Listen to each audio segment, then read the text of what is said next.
dia, boa tarde, boa noite a todas e todos. Começamos mais um QG Entrevista, o nosso programa de entrevistas aqui do Quarentena Global, nosso podcast que vai discutir o mundo contemporâneo, discutir as grandes questões das relações internacionais. Hoje é o último episódio, a nossa última entrevista dessa terceira temporada, uma temporada que a gente tratou dos mais diversos assuntos, seja na entrevista, seja no nosso semanário.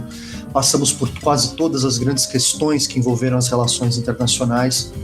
E essa terceira temporada, uma temporada que nós produzimos 16 episódios semanais, estamos indo para o nosso 6º episódio de entrevista. Estamos agora aqui criando, né, uma lógica aqui para vocês de nos ouvir, criar essa dinâmica de entender as grandes transformações que existem no mundo e as mudanças que estão ocorrendo atualmente. Essa nossa entrevista hoje ela é extremamente especial, porque esse é um convidado que a gente já queria trazer há muito tempo, né? Nós vamos trazer aqui não só um amigo, mas um patrocinador, né, aqui do QG, um colega nosso que está por trás aqui desse processo todo.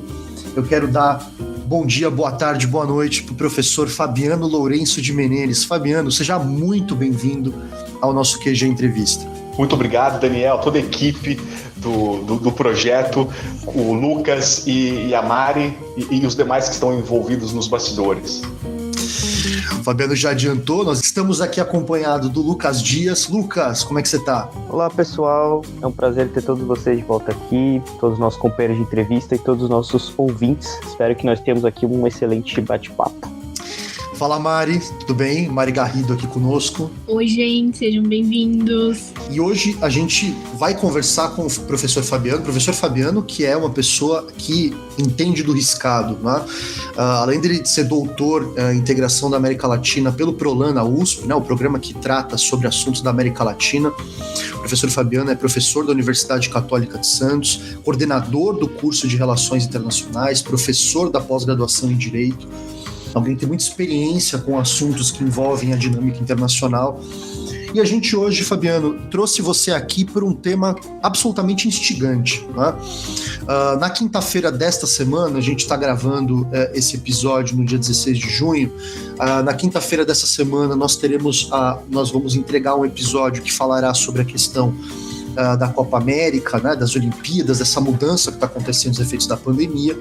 E na semana seguinte, né, já adiantando aqui para os nossos ouvintes, nós teremos no dia 24 o episódio final do nosso semanário, que a gente vai discutir sobre as questões da precariedade da ciência no Brasil. A gente vai comentar um pouco sobre o estado da arte, como a ciência está.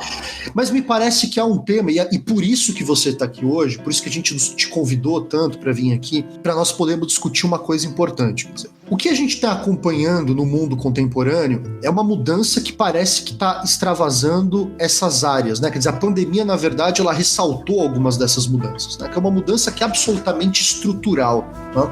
Eu ouvi esses dias um argumento que eu acho que ele é extremamente importante, de um economista, o Stiglitz, você deve conhecê-lo muito bem, e ele argumenta que nós não saímos ainda da crise de 2008. E por quê? Porque os fundamentos estruturais da crise de 2008 seriam fundamentos que não seriam de curto prazo, seriam fundamentos estruturais. E ele vai argumentar que o capitalismo está numa crise, não só numa crise do ponto de vista da sua maneira de organização, porque ele está passando por um processo de reorganização por meio da introdução de novas tecnologias, automação, inteligência artificial, mas também haveria um problema de uma certa desconexão entre empresas e valores no mundo contemporâneo, né?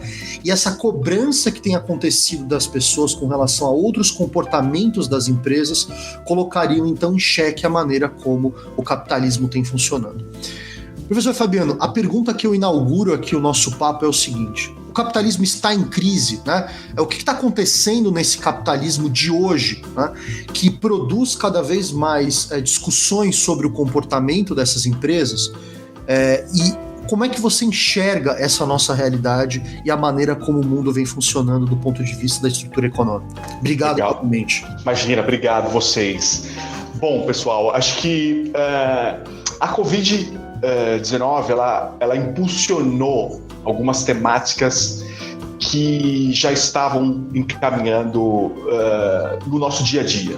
só que muitas dessas a gente não percebia, né? Se você olhar para a transformação digital, já existia, mas a Covid-19 impulsionou aqueles negócios que ainda não estavam nessa onda de transformação digital de maneira exponencial, querendo ou não, para a própria sobrevivência.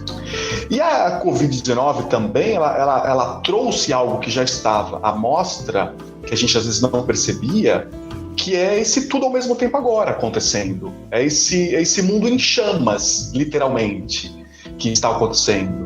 E ela impulsionou isso de uma maneira muito exponencial.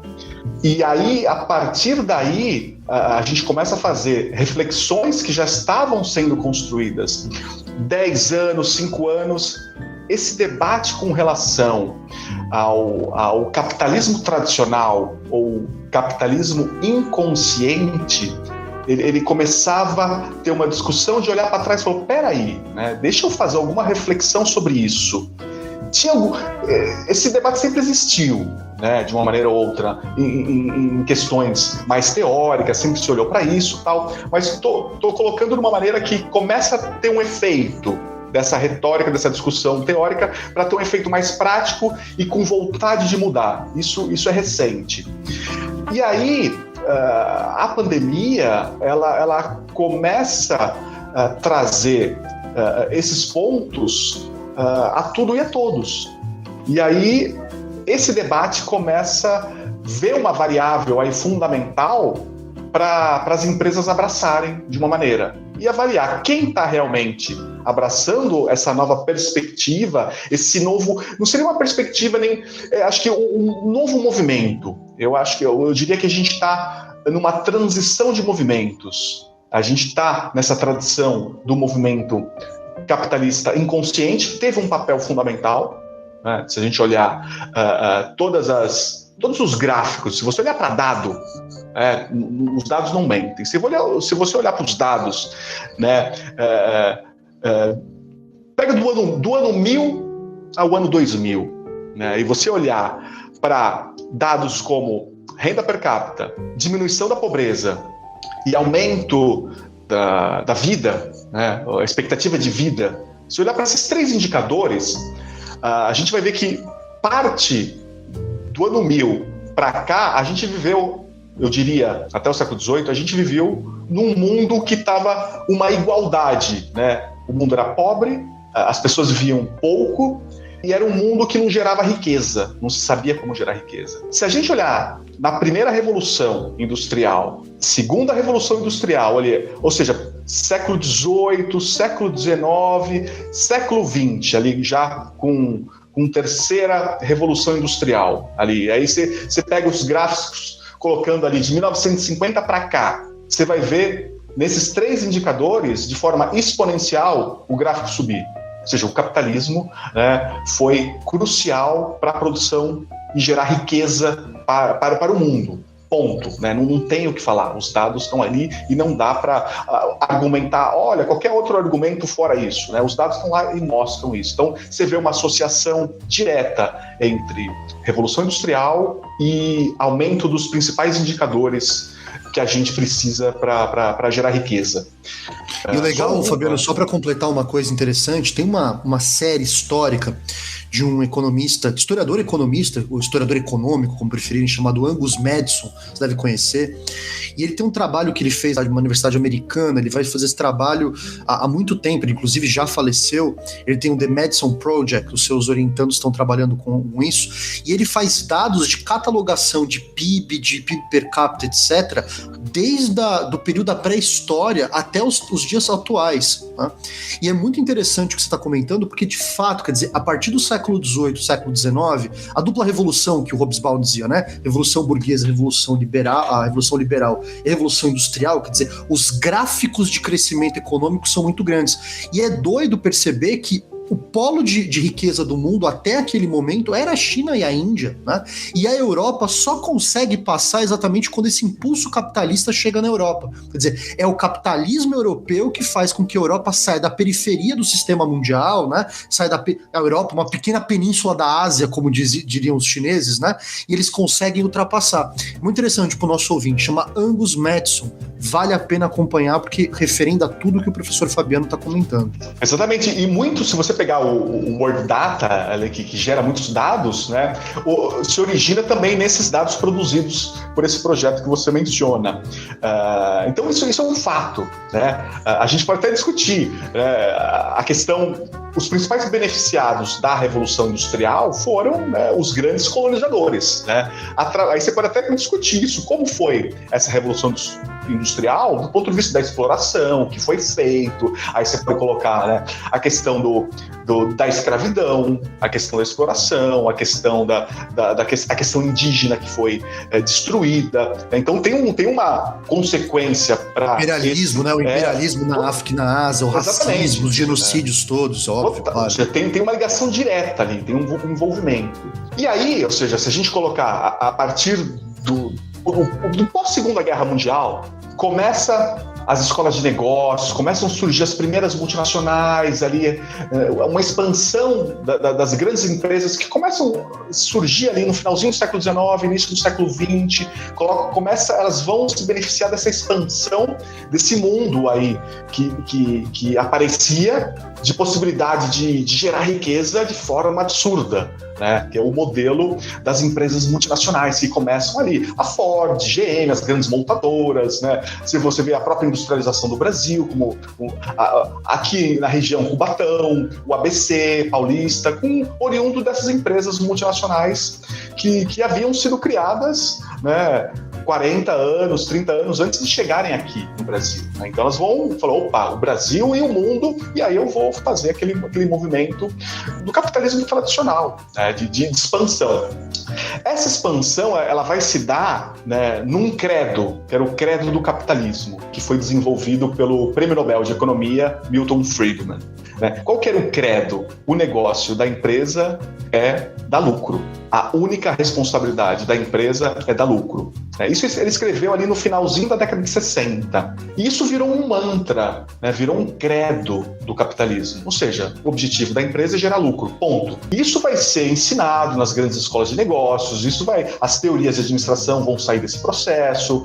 E aí, tudo isso que é desenvolvido até o final do século XX, né? Ou seja, vai se basear nesse credo. Aí você pergunta, esse credo do capitalismo tradicional ou um capitalismo inconsciente, em que o foco principal é a maximização de lucro para o shareholder, é aquilo que a empresa é algo, a empresa não é parte de algo. Né? A empresa e o planeta são duas entidades. Parece que o planeta está de um lado e a empresa está de outro. Né? Eu, empresa, sou algo, eu não sou parte. Então esse credo do capitalismo, ele se desenvolve um pouco com esse princípio. Então, não obstante toda essa prosperidade que o mundo vai se beneficiar, né, através desses indicadores que mostram que a partir ali da metade, especial da metade do século XX para cá, vai ter um crescimento absurdo em tudo, mas com algumas consequências, né, pessoal? Vai ter algumas consequências, né? Então, essa parte boa, né, do capitalismo em gerar riqueza e como movimento, isso é fantástico, gera milhões de empregos, né? Ou seja, então é um processo que funciona. No entanto, começa-se uma reflexão, isso já vem lá, se você olhar para a teoria econômica, se você vai ter uma discussão sempre contra isso também. Falou, pô, peraí, né? Não é bem assim. Né? Mesmo ainda nesse capitalismo incipiente, vai ter já discussões teóricas olhando e falando, peraí, não é bem assim, né? Como que é isso? No entanto, hoje você consegue olhar para esse movimento de trás, olhando para a prosperidade, olhando para as consequências, que até então não havia espaço para esse tipo de discussão.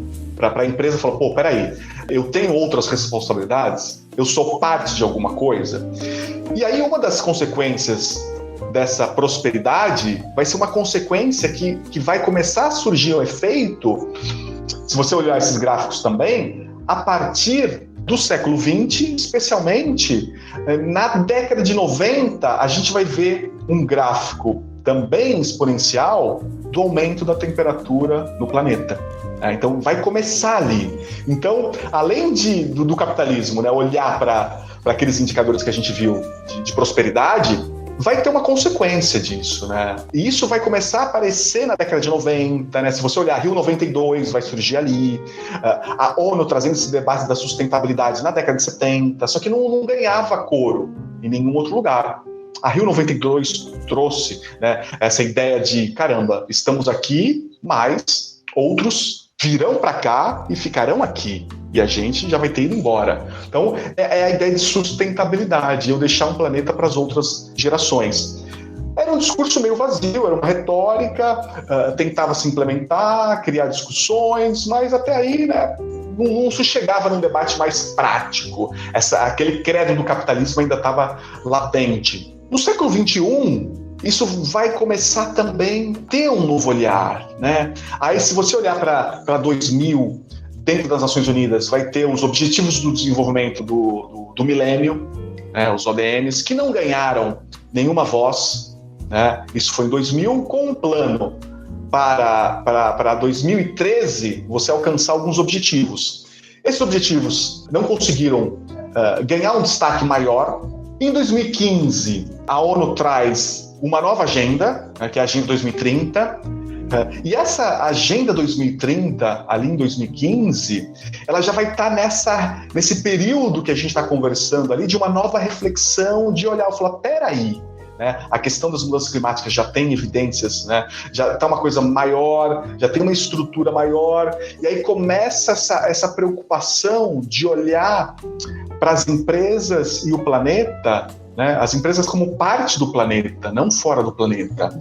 E aí começa a se desenvolver uma agenda pensando em 2030, os objetivos do desenvolvimento sustentável, e aí a partir daí começa-se esse novo movimento, né, que vai ser um movimento que também vai acontecer de cima para baixo, né, alguns grandes investidores colocando essa temática de sustentabilidade, colocando problemas. A gente vai ver também vários problemas ocorrendo relacionados com empresas, né, grandes tragédias, grandes derramamentos de óleo no mar. Então, a gente vai começar a ter essa percepção e falar, peraí, né, o que foi feito para a gente chegar até aqui não vai conseguir nos manter aqui por muito mais tempo se continuarmos com o mesmo movimento. E acho que em linhas gerais é isso, galera, para essa reflexão. Então foi esse ponto de transição que não tem uma data certa, mas é um ponto de reflexão que sempre teve esse ponto. No entanto, esse ponto realmente de parar para refletir sobre isso, ele vai se dar mais recentemente. Eu diria ali, para colocar uma data exata, ali traz a agenda da ONU, seria um bom momento ali de transição, né? 2015 com a agenda 2030 é um bom ponto ali, se você quiser sistematizar ali para um começo de um olhar para isso. Primeiramente, obrigada, né, por participar aqui com a gente com um tema tão importante. E o que eu queria entender um pouco melhor, acredito que todo mundo que esteja ouvindo a gente também, é por que o capitalismo tradicional se tornou tão insustentável?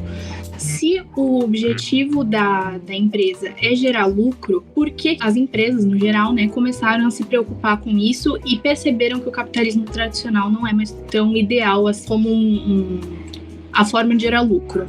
Perfeito, Mari, excelente ponto. Então, a gente falou um pouco ali dos pontos positivos desse movimento capitalista, né? Foi um movimento que foi fundamental, ponto. No entanto, tem tanto ponto positivo, tem consequências, o aquecimento do planeta é uma consequência grave com relação a isso. No entanto, outras consequências diretamente desse capitalismo tradicional que começa a florescer agora como um problema, e esse problema acaba prejudicando a própria empresa, né? Se ela não olhar para isso, ela acaba cometendo um suicídio. É assim que alguns colocam, as empresas estão cometendo suicídio por conta desse movimento do capitalismo tradicional. E o que acontece? Se você pegar outros indicadores também com relação a toda essa prosperidade gerada por esse capitalismo tradicional, ela não trouxe felicidade para os trabalhadores. Se você pegar o nível de engajamento dos trabalhadores com a empresa, pegar indicadores do mundo inteiro, é mínimo o nível de engajamento entre trabalhador e empresa. Você tem, então, hoje, um mundo de funcionários que trabalham para uma empresa que produz riqueza, só que esse funcionário está insatisfeito, ele não gosta do trabalho e o trabalho dele não faz sentido. Se você olhar para o nível de doenças que o trabalho gera, do ponto de vista do estresse, é algo assustador também, né? Pega indicadores, né? A maioria desses dados são compilados Reino Unido, Estados Unidos, mas se você generalizar, não seria muito diferente aí de outros locais, talvez até pior, pelo nível de trabalho que é em outros lugares, é até pior. Mas esses dados, eles se originam no mundo industrializado, né? Se lá ocorre isso, né? Imagine num mundo ainda que não se industrializou, ou um mundo com uma industrialização ainda precária. Tem um estudo da Lancet que descobriu que vocês sabem qual é o dia mais propenso para alguém ter um ataque do coração? Olha, eu chuto entre domingo e segunda-feira. Eu chutaria segunda.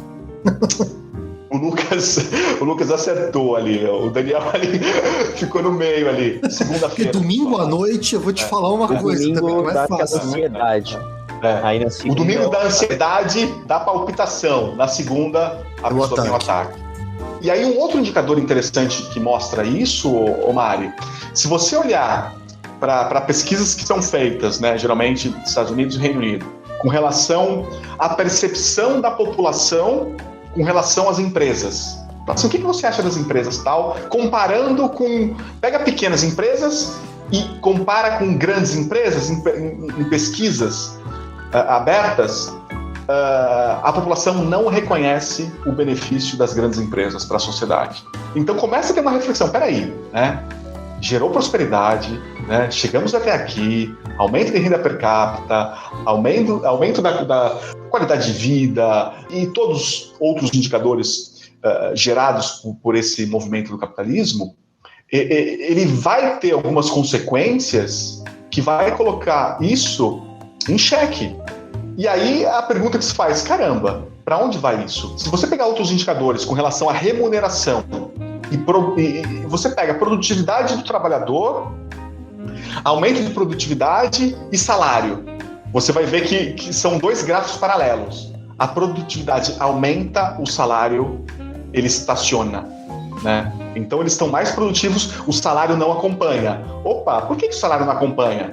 Maximização de lucro, né? Ou seja, o salário, a produtividade do trabalhador não acompanha o salário dele. Isso é um indicador que mostra. Se você olhar para indicadores com relação à remuneração de CEOs comparado com a remuneração de um trabalhador comum, é estratosférico a remuneração de CEOs, do board, né, e dos shareholders ou dos stockholders.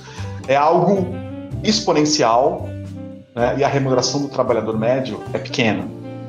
Eu estava lembrando, Fabiano, esses dias, falando até com os alunos, na crise de 2008 para 2009, o governo americano soltou, acho que eram 800 bilhões de dólares, né, para recuperação, e vários desses valores foram para as empresas automobilísticas.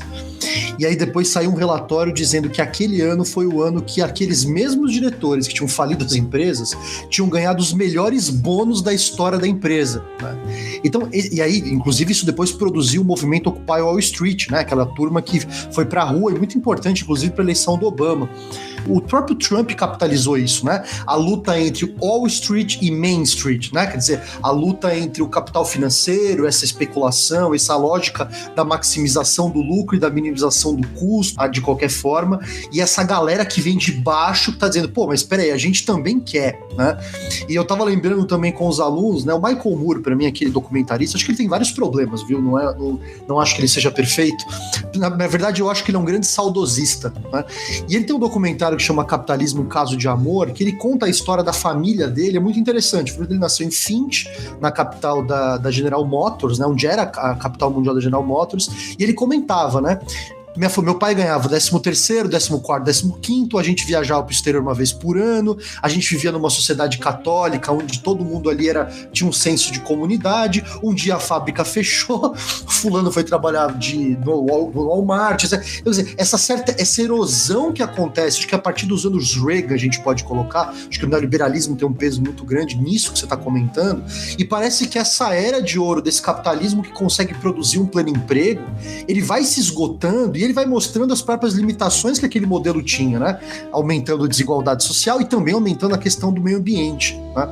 Então é muito doido, porque esse capitalismo que transmuta no final do século XX, que vai produzindo essa verdadeira legião de entregadores de aplicativo, né? Alguns estão chamando de precarização, outros de uberização, tem muito a ver com esse processo também de erosão dos valores, né? Quer dizer, eu lembro do meu pai e do meu avô, onde eles trabalhavam muito, né? Uma geração que trabalhou muito, mas parece que eles conseguiam conquistar coisas, né? Comprar casas, e aí você tem esse movimento em que parece que as oportunidades diminuem, né? Em sociedades como a espanhola, em que 25%, 30% da população jovem hoje está desempregada, né? Sendo que estudam nas melhores universidades do mundo.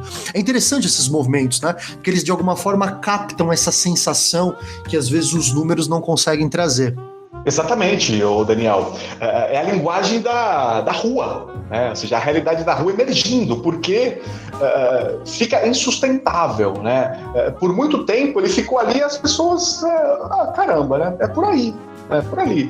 E aí começa a sentir o efeito que é esse suicídio, né? Que o capitalismo tradicional, as empresas, né, caminhando para um suicídio, se elas continuarem nesse movimento, né, de olhando para isso.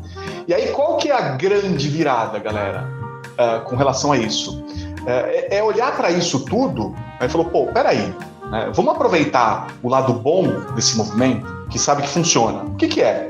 Criatividade, né, liberdade para você criar um produto, você desenvolver uma empresa, você precisa estar num ambiente que possibilite isso, né? Inovação e tudo mais. E aí eu gero uma riqueza, só que quando eu olho para esse meu negócio, que olhava estritamente para o lucro e não pensava num propósito maior, né? Então, qual que é essa grande transformação? É o negócio nascer com um propósito maior, né? O propósito do negócio não é lucro. Aquele manifesto do Friedman, né, a responsabilidade da empresa é gerar lucro, ela continua sendo fundamental. No entanto, não é só o lucro. Eu preciso ter um sentimento de pertencimento. Essa empresa, cara, eu pertenço a algum lugar. E aí, esse capitalismo consciente, ele começa a olhar para aquilo que eles definem como as partes interessadas em um negócio. Seria a definição para stakeholder, né? Então eles colocam, olha, esse capitalismo inconsciente, ele traz a visão do shareholder ou do stockholder. Ele olha só para um, né? e vai maximizar o dinheiro para eles. E para quem está no topo? Ele gera riqueza? Sim. Ele gera trabalho? Sim. Mas não é só isso. Ele deixa clientes insatisfeitos, ele deixa funcionários insatisfeitos, né? Ele deixa a cidade onde ele está insatisfeita, ele deixa o planeta insatisfeito. E só alguém está se beneficiando disso. Então, esse olhar para as partes interessadas em um negócio quer incluir o acionista, quer incluir os seus colaboradores, quer incluir os seus clientes, quer incluir os seus fornecedores de forma interdependente e integrada. E aí a empresa tem um sentido de um propósito maior. Eu não quero só vender isso, eu quero cuidar de uma causa, eu tenho uma causa maior. E aí o que vai ter? Vai ter um engajamento. Por quê? Aquelas pessoas que trabalham numa empresa, ela vai falar, caramba, o que eu faço aqui contribui para eu salvar o planeta. Então eu vou trabalhar mais contente, eu vou produzir mais, e eu vou me sentir parte de alguma coisa, que é o sentimento de pertencimento que vem se perdendo. As pessoas não sentem o sentido de pertencer. É um pouco isso. Pode falar, Lucas. Fabiano, eu identifico um pouco desse processo, você me corrige se eu estiver errado, mas uma empresa que estaria eu acho que na vanguarda do processo de transformação e já vem fazendo isso há um tempo, com uma maneira de trabalho diferente, uma maneira de se relacionar ao seu consumidor diferente, e até com os próprios funcionários, seria, por exemplo, a Google. Ela, ao que me parece, ela demonstra uma tentativa de aproximação da sociedade, daqueles que são os trabalhadores, com aqueles que estão ali organizando a empresa, que são os empresários. Mas a pergunta que eu coloco nisso é, com mais empresas adentrando nesse processo e participando dessa mudança do capitalismo, será que há a capacidade de ter essa consolidação de interesse entre sociedades e empresas de uma maneira que a população fique satisfeita de fato? Ou o abismo que a gente tem hoje entre o funcionamento das empresas e das sociedades, ele continuaria? Perfeito, Lucas. O primeiro ponto é o seguinte: esse movimento ele é recente, né? É um movimento que está em construção, um movimento que está crescendo, né? É um movimento que cresce de forma orgânica, ele tem outros movimentos paralelos, né? Tem outras agendas também voltadas para isso, que às vezes pode até se confundir, né? Do capitalismo consciente é tem outros terminologias para capitalismo também alinhadas com isso, tem diversos movimentos aí alinhados com isso. De todos esses, o que eu vejo mais interessante é esse movimento do capitalismo consciente, que traz essa visão de um propósito maior e de uma visão de stakeholder. E aí, quando você olha para a prática disso, né, se você olhar lá para o passado, você vai encontrar empresas que já atuavam de uma maneira mais consciente. Né? Não é uma coisa que, né, dá para falar, todas as empresas agiam daquela forma? Sim e não. Né? Você vai encontrar na história empresas conscientes com esse olhar maior, com um propósito maior. Né? Isso não é de agora também. Né? No entanto, o que era uma exceção, esse movimento traz para ser a regra. Então a gente está numa transição para isso ser a regra. E isso tem que ser a regra para a própria sobrevivência do negócio. Por quê? Porque vai entrar uma variável aí nessa jogada que vai impulsionar isso, que é nós como consumidores. E aí o mundo digital ali que vai começar a se desenvolver de forma exponencial, se você pegar ali, né, do nascimento da internet ali no início da década de 90 para o início das primeiras redes sociais ali a partir de 2004 mais ou menos, e aí você vai ver um crescimento exponencial de usuários em rede social, assim, de forma, e aí tudo isso que vocês já sabem aí que tem hoje. Esse movimento começa em 2004 e chega no ápice, a gente está vivendo esse ápice hoje. Esse consumidor começa a ter uma consciência também. Novas gerações, né, especialmente a geração de vocês, Lucas e Mari, o Daniel também é bem novo, começa a ter uma Obrigado, eu agradeço.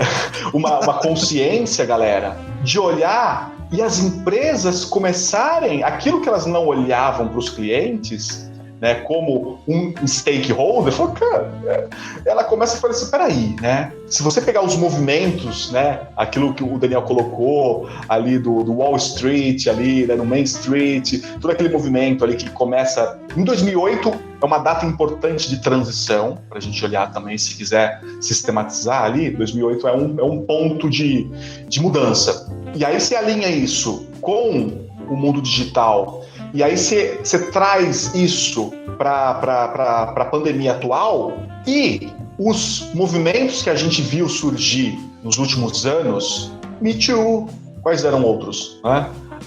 Black Lives Matter, e por aí afora. Então começa a ter um movimento, e aí as empresas muito alinhadas com isso por conta de não perder lucro. Ela falou, opa, peraí, se eu não me engajar com isso, eu vou perder lucro, né? Então não é um interesse genuíno, e também não dá para querer esse interesse genuíno, né? Nós que trabalhamos com isso, com relações internacionais, com a questão de Estados, a gente sabe que essa ideia de um interesse genuíno não existe. Então, se você conseguir alinhar, né, esse interesse maior dentro do radar da empresa, perfeito, né? Não importa por que caminho ela chegue nesse interesse, importa que ela chegue nesse caminho, né? O que motiva ela? O importante é ela se envolver com o movimento, né? O problema é que o que facilita isso hoje é que essas variáveis que a gente está falando aqui contribuíram, diferente do passado, em levar a empresa para buscar esse movimento. Falou, peraí, se eu não... É aquilo que eu falei do suicídio, né? Se a empresa não olhar para isso, tudo que está ocorrendo, ela vai cometer um suicídio. E é interessante, né? Porque o capitalismo foi o primeiro sistema que já nasceu com seus críticos, né?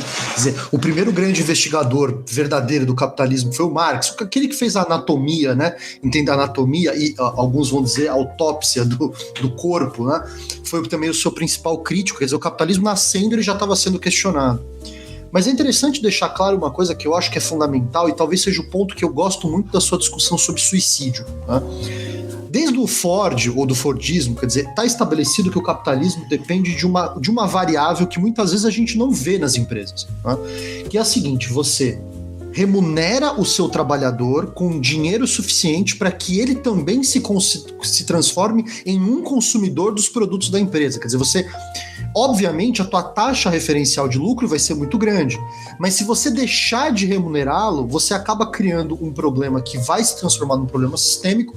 Portanto, isso foi uma das grandes forças do Ford, né? Quer dizer, a Ford era a empresa que melhor pagava no quarteirão, digamos assim, as pessoas ficavam loucas para trabalhar ali, o poder de compra do funcionário da Ford era, portanto, maior. Aquilo gerava um efeito em cadeia e, obviamente, as pessoas consumiam os produtos da Ford, assim como de outras empresas. Quer dizer, essa foi a lógica. E no mundo atual, quer dizer, a impressão que eu tenho, quer dizer, que aí eu estou citando o Marx um pouco para parafraseá-lo, né? Em nome da mais-valia, para citar os velhos marxistas, né? As empresas estão, no final das contas, diminuindo tanto a remuneração, né? Tem gerente fazendo serviço de diretor, recebendo salário de analista, né? Aquelas coisas todas. Isso vai acabar tendo, as pessoas não estão percebendo que ao lado disso, com o processo de automação, o processo de diminuição do emprego que está acontecendo, isso é uma tendência em todas as sociedades. Você pode perceber, inclusive nas sociedades industrializadas, como os empregos das manufaturas, esses empregos que geram muita gente trabalhando, eles têm diminuindo. Quer dizer, se essas empresas elas não perceberem que é necessário um processo de transformação, e aí a crítica pode vir à esquerda ou uma crítica mais à liberal, né? Mas me parece que elas convergem nesse mesmo ponto, quer dizer, haverá um suicídio, né? Porque vai ter um determinado momento em que essas pessoas não vão ter nem mecanismos para conseguir dar conta das próprias necessidades. E aí, Fabiano, eu obviamente lembro, né, das milhões de reuniões que a gente já participou ao longo da nossa trajetória profissional, né, daquele gestor que diz o seguinte: não, mas a gente precisa diminuir, né? E aí tem sempre uma voz mais lúcida que diz assim: mas você vai resolver o seu problema, você não vai resolver o problema de mais ninguém, só que vai ter um problema, este problema que você está resolvendo hoje vai te pegar ali na esquina, né? Eu acho que esse é o ponto mais importante que as pessoas precisam começar a entender, porque talvez a ideia da consciência para alguns pode parecer estranha, mas na verdade é quase um mecanismo de sobrevivência, né? Porque se o sistema não mudar os seus modelos de reprodução e permitir com que as pessoas consigam manter a sua vida, né, funcionando, das duas uma, você vai criar uma espécie de sistema universal de renda, né, que o Estado vai dar dinheiro para todo mundo, ou os bilionários vão resolver dar dinheiro para todo mundo, ou a gente vai ter um processo de deslocamento de placas tectônicas com consequências inesperadas, né? Essa é a minha impressão, não sei se atua também. Exatamente. E você vê já uma discussão de uma renda mínima universal. Se você vê o debate do G7 lá, tem uma pressão muito forte do Estado com relação às empresas multinacionais. Tributação, né? Com relação a isso. Se você vê esse debate de um outro lado, é que esse debate, às vezes, ele se perde nos extremismos. Nunca foi tão importante o equilíbrio. E esse debate com relação ao capitalismo também, né, o que o capitalismo consciente traz é o equilíbrio das visões opostas que podem ter para defender ou criticar. Então ele traz o equilíbrio, né, e colocando como tanto renda como a permanência da própria empresa e de todos nós no planeta com relação à destruição do planeta. Aquilo que contribuiu para nós chegarmos até aqui é insuficiente para nós continuarmos aqui. Esse é o grande ponto, né? Então, a gente precisa de um novo manifesto, né? de um novo credo aí que as empresas... Então, a gente está nessa transição, né? Não é algo claro, né? Olha, é assim, vai ser assim, não. Né? Se você olhar essa temática, em muitas escolas de negócios, se você ir lá fizer uma pesquisa, ninguém sabe o que é capitalismo consciente. Né? Se você olhar no mundo afora, né? Se você perceber ali nas decisões governamentais, isso não aparece, né? Se você olhar em muitas empresas, esse debate não chegou lá, em empresas grandes, indústrias grandes, que esse debate sequer chegou na porta, né? Então, é um debate que esse movimento ele vem crescendo, né, de uma forma até exponencial. Muitas empresas já estão envolvidas com ele, né, muitas empresas já fazendo. Se você olhar para as grandes empresas, né, e aí que vem desse movimento, elas assumiram uma responsabilidade muito grande, né, com relação a esse movimento. E aí os ODS, eles foram uma sacada, né, muito interessante, porque serviu como um ferramental para as empresas se alinharem a algo. Como que eu vou fazer? O que eu vou fazer? Né? Eu preciso me alinhar a algo. Né? A Agenda 2030 trouxe esse ferramental, né? Os 17 Objetivos do Desenvolvimento Sustentável, que as empresas podem se envolver. E com essa ideia de tentar contribuir para alguma coisa. As grandes têm uma enorme responsabilidade, sim. Por quê?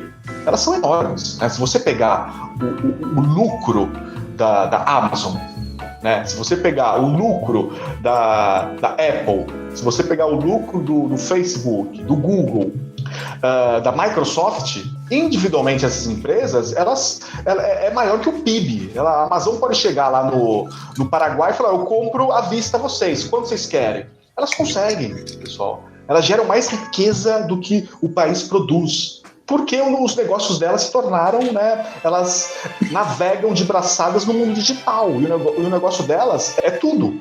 Elas fazem de tudo. Porque hoje no mundo digital eles falam: ó, daqui 5 anos todas as empresas serão digitais, ponto. Como essas empresas já estão no mundo digital e transformaram, elas vêm lá desde o início, elas conseguiram abraçar diversos outros negócios que estavam no mundo físico ou no mundo analógico e trazer para o mundo digital. E aí elas têm várias áreas de negócios também muito diversificadas, então elas conseguem abocanhar isso.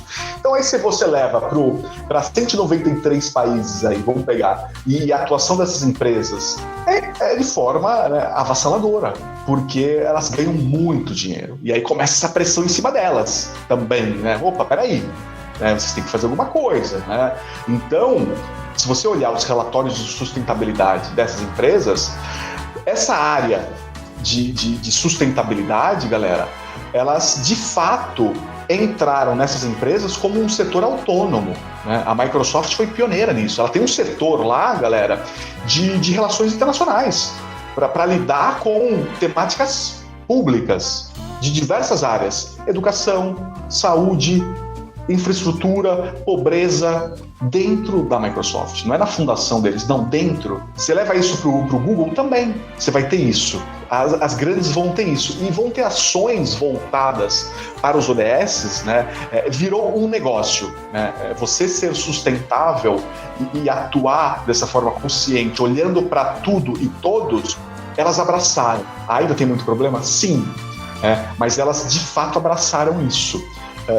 E aí elas, como matriz aí desse mundo, de um novo capitalismo aí que gera riqueza, elas estão na vitrine também, né? Então, elas precisam se envolver com isso, né? Então, desde a questão dos colaboradores, né? Inclusão, diversidade, como que é isso? Ou seja, esse movimento é interno também, eu preciso olhar para isso. Quem fornece para mim, vem da onde? Se você vê as empresas de tecnologias, elas precisam de alguns minérios para produzir tecnologia, que é extraído da onde? Da África. Ou seja, então o meu fornecedor que extrai minério da África, quem é essa empresa? É trabalho escravo? Não é? Ou seja, eu estou preocupado com isso? Quem são meus fornecedores de alimentação? Ou seja, então esse olhar, as empresas não têm desculpa de falar: caramba, o seu fornecedor viola, né, algum direito, ele contribui para impactar o planeta. Passou a ser um setor fundamental dentro das empresas, né? Virou um setor. E eu sempre falo para os alunos isso, para os alunos do primeiro ano e tal, tem um mundo aí que é uma área para os profissionais de relações internacionais para fazer esse movimento dentro das empresas, né? Porque o aluno de RI, ele conhece de temática pública, né? Então é um curso que lida com temáticas públicas. Então é um aluno que conhece dessa estrutura dos movimentos, ele vai ter um olhar crítico para esses movimentos, ele vai olhar para a prática, ele vai olhar para indicadores, ele vai conseguir fazer uma leitura disso e falar, pô, peraí, e vai olhar para os ferramentais que existem e falar, caramba, eu posso fazer isso. Vai ter cada vez mais uma necessidade de nós estarmos dentro das empresas. E se a gente olhar, se você perceber, Daniel, né, olhando, se a gente fizer um estudo aí dos cursos de RI, pouquíssimos cursos de RI estão envolvidos com esse movimento também. Né? Se a gente olhar, né, onde está esse debate? Esse debate tem que ser de RI. Administração, pode ser? Pode, mas eles vão ter parte do debate. Né? Economia pode ter? Sim, eles vão ter parte do debate. Direito pode ter? Sim, vão ter parte do debate, porque essas outras áreas são muito limitadas. Engenharia ambiental pode ter? Sim, eles vão ter uma parte muito pequena do debate. Isso eu estou falando porque eu já conversei com todas essas áreas sobre essas questões e o feedback que eu recebo é direcionado para essa análise que eu estou colocando aqui. Então eu vejo um potencial dos alunos de RI para levar isso dentro das empresas, porque cada vez mais as empresas vão precisar de pessoas para fazer esse movimento interno, né? Para se vincular com o Pacto Global da ONU, para se vincular com os ODS, porque é um ferramental que vem de cima, que vem do movimento internacional, vem das Nações Unidas, vem de outros organismos. Então, é um movimento que está em transição, com um potencial tremendo e não tem mais como voltar para trás, galera. Esse é um ponto. Não, e a própria dinâmica do controle social das empresas de tecnologia, né? Quer dizer, essas discussões que vão começar a acontecer, né? Por exemplo, de saber como é que os algoritmos eles funcionam, o próprio impacto que essas empresas têm nos processos de políticos, né? A influência, né, das Cambridge Analyticas da vida, dos Facebooks da vida em processos eleitorais. Quer dizer, essas empresas elas vão ter que lidar cada vez mais com um contexto de interdependência, interpenetração desses assuntos, e me parece que, e aí volta ao tema, né? Quer dizer, ficar de costas para isso é um verdadeiro suicídio. Fabiano, para nós terminarmos, uma última pergunta, a gente já está aqui com quase uma hora batendo papo, a gente até perde o tempo quando a gente conversa. Queria fazer uma última pergunta para você, porque eu acho que ela é importante. Uma parte dos críticos, né, dessa concepção de capitalismo consciente trazem a ideia de que isso nada mais seria do que uma nova forma do capitalismo ganhar ainda mais dinheiro, né? Então, notando que na época da semana dos movimentos LGBT, QI, as empresas se pintam de colorido, né? Algumas empresas usam esse discurso da sustentabilidade, o famoso greenwashing, né? Que as empresas elas se pintam, né? Como exatamente para poder se manter. Várias delas tentam navegar nesses movimentos, né? Até semana passada, se não me falha a memória, uma marca de roupa sediada no Rio de Janeiro usou, né, de um cupom de desconto depois de que uma bala perdida matou uma jovem grávida que era modelo, né? Então algumas pessoas notam isso. Você percebe que isso é um perigo, né? Quer dizer, que essa consciência, na verdade, ela traga, na verdade, uma outra concepção. Como é que você entende esse processo? Se você acha que essas críticas elas fazem sentido e a gente precisa lidar com elas? Como é que você encara essa questão? Olha, Daniel, elas fazem sentido sim. No entanto, o greenwashing existe, né? O que é o greenwashing? É você dar uma roupagem verde para a sua empresa. Legal, vou pintar minha empresa de verde. Eu sou verde, né? Eu ajudo o planeta. O que você faz?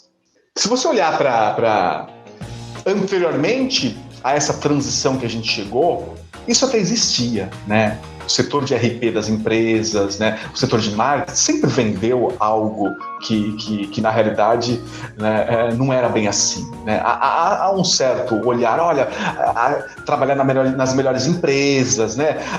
Olha, todo mundo aqui é feliz, né? Tem todo um discurso ali, né? E aí começou esse discurso também. Será que eu consigo pintar essa ideia também dentro do meu negócio? Não, né? Eu diria que esse movimento não é de retórica. Embora a retórica ainda é uma variável, no entanto, pelo próprio mundo que a gente vive, esse mundo digital, não dá mais para as empresas serem não transparentes. Porque a transparência é clara, todo mundo sabe o que as empresas fazem.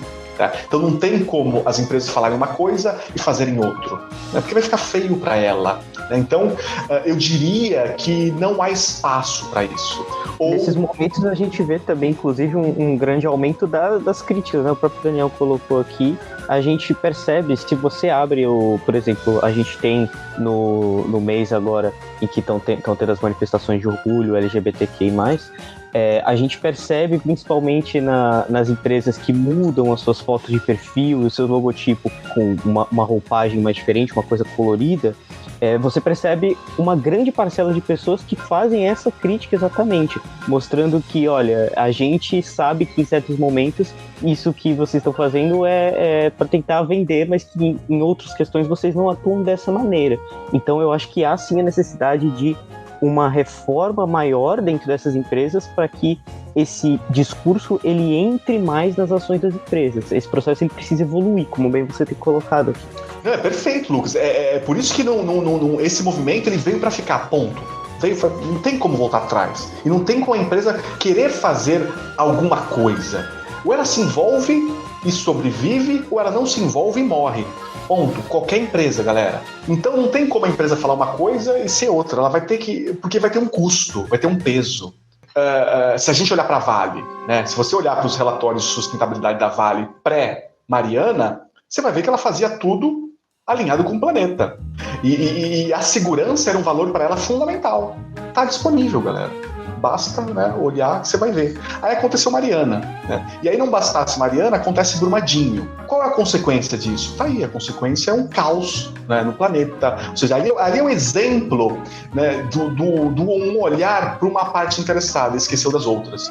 No entanto, se você olhar para as ações da Vale, por conta que ela trabalha com uma commodity que é minério, e aí há uma demanda por isso, as ações da Vale, independente do que ela fez, independente do que aconteceu, tá lá no alto. Desse movimento, ele não mudou por completo e não dá para mudar por completo, né? Você vai ter algumas questões ali. A questão do Carrefour, a situação do Carrefour ali, né? Se você olhar para os grandes grupos atacadistas, e você olhar, basta você olhar, entrar no supermercado. Quando você passa ali num caixa de supermercado, muitas vezes ele é terceirizado, ele não é nem funcionário da grande marca. E aí você vê para a cadeia que está acima dele, para o topo, é uma hierarquia enorme, com gente ganhando muito dinheiro, sentado e não vendo a realidade acontecer. Então, se essas grandes empresas não olharem para o que está acontecendo, né, elas cometerão suicídios. Se você olhar para as grandes empresas de produto porcaria, né, vamos colocar Pepisco, Kellogg's, Coca-Cola, a Nestlé, né, elas sabem o que elas produzem, né? E saiu um relatório recente da Nestlé, isso no Financial Times, um relatório interno que eles tiveram acesso, colocando, olha, 60% dos nossos produtos nunca serão saudáveis, ponto. E aí, o que a gente vai fazer? Tem um mundo aí fora, né? Como que a gente... Isso é um relatório de decisão interna, galera. Né? Para vocês verem, eles estão alinhados com o movimento? Sim, eles estão sabendo o que está acontecendo. E para vocês verem a preocupação que eles estão tendo, o que a gente vai fazer? Né?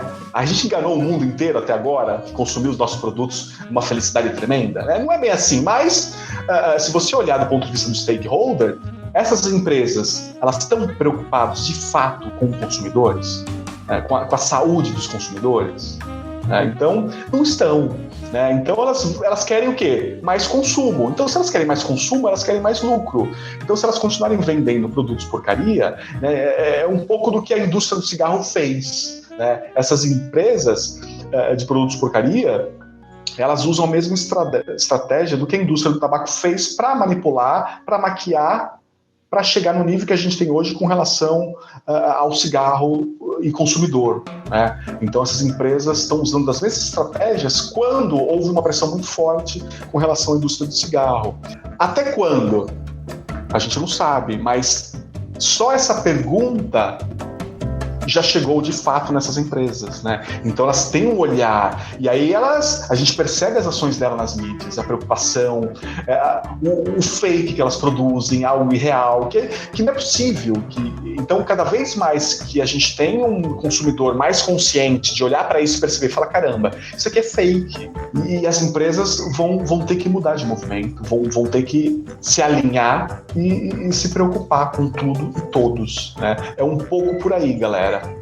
Fabiano, eu quero te agradecer demais pela participação. Acho que a gente abriu muitas portas de discussão aqui. Acho que mais do que apontar soluções, a gente fez uma grande radiografia do momento atual, e mostrando, isso vale para as empresas, mas vale também para os governantes e para as sociedades, né, para repensar essa própria relação.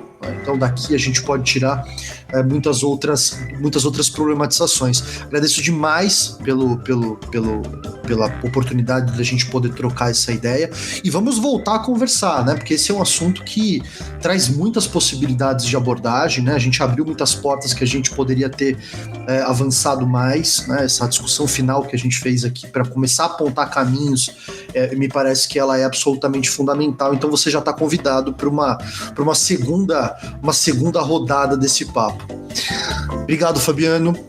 Obrigado a vocês, Daniel, Mari, Lucas, é um prazer estar aqui, o projeto de vocês é fantástico, e essa voz aqui que a gente discutiu um pouco, que ela seja levada, né, para outros ouvidos, e aqui, o que a gente discute aqui consiga, né, chegar em outros ares, e quem sabe nas empresas, e esse movimento, né, para aqueles que estão pensando em criar alguma coisa com relação a isso, né, para avaliar se isso faz sentido ou não, já é um caminho aí que dá para seguir alguns passos. Parabéns aí, galera. Lucas e Mari, algum comentário final? Eu quero aqui, primeiramente, agradecer muito ao Fabiano, a todos vocês pela discussão. O Fabiano sabe que é um professor pelo qual eu tenho muito carinho e tenho muito respeito, e eu fico muito feliz de ver esses pontos sendo trazidos, como você mesmo comentou antes, são assuntos que são pouco falados hoje, e a gente precisa que eles sejam mais publicados, principalmente porque a população tem esse papel muito importante nessa reforma que a gente vem discutindo aí para o futuro. Então, muito obrigado. Eu aprendi bastante sobre o tema hoje também, e por isso eu agradeço demais. Também queria agradecer a sua participação. É um tema que eu me interesso muito, gosto bastante de ODS, e é muito bom sempre trazer esses temas para que todo mundo possa ouvir sobre. E, enfim, você agregou demais, muito obrigada. Obrigada também ao Coronato e ao Lucas por acompanhar, e também a quem ouviu até agora. Essa é a última entrevista da nossa temporada, nossa terceira temporada do QG. Já anuncio para vocês que semestre que vem nós voltaremos, né, trazendo outras discussões, trazendo outros debates. Né. O professor Fabiano, como eu disse, já está convidado para essa nova empreitada. O QG vai agora, no mês de julho, entrar num período de férias, o que não significa que nós não teremos material. Em breve vocês... A gente não para nunca. A gente não para nunca, né? Nossa página do Instagram, em breve vocês vão ser anunciados as coisas que a gente vai produzir para esse mês de julho, muitas coisas interessantes virão. E no mês de agosto, setembro, nós estamos de volta com a 4ª temporada do QG. Pessoal, eu quero dar um beijo, um abraço a todas e todos, espero que vocês se cuidem, se vacinem, né? Quem sabe até em agosto, boa parte da nossa audiência já está vacinada, é o nosso desejo aqui do QG. E até a próxima temporada, até o próximo mês de agosto. Beijo, um abraço para todas e todos, fiquem bem, se cuidem. Lucas, faça o nosso bordão final para a gente terminar a temporada com chave de ouro. Como todos vocês já conhecem, novamente muito obrigado por estarem aqui. E pessoal, fiquem saudáveis, fiquem seguros e até semestre que vem.